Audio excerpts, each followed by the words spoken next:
My goal is to turn my home into a homestead one day at a time, and today we're talking about pumpkins.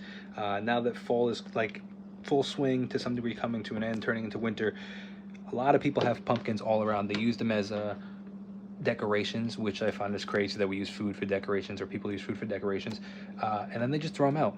And to be honest, it is really good food. I don't necessarily personally eat them because I don't necessarily know where they come from, but we feed my dog squash. And while I did buy a ton of squash, this is all bushels of squash from the farmer's market because the ones that I grew only lasted a couple months.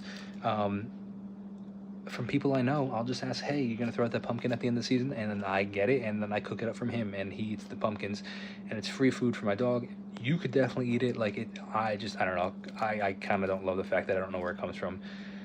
But regardless, it's still food. If you were hungry, you could eat it. It's really not that big of a deal. But whether they come in the orange, whether they come in the white, which I grew both of these guys over here. I grew a couple more, but we've already eaten them.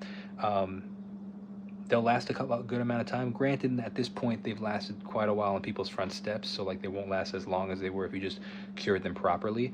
But you could eat them. You could turn them into you can preserve them and turn them into like pumpkin pie or pumpkin things and freeze them and all these things. So regardless, that's the tip of the day. That's what I'm doing with these pumpkins. You can ask around. You could honestly, sometimes people just put them at the front step, like the garbage to pick up. Sometimes I'll just pick them up and feed them to my dog. Like, it's free food. Why not?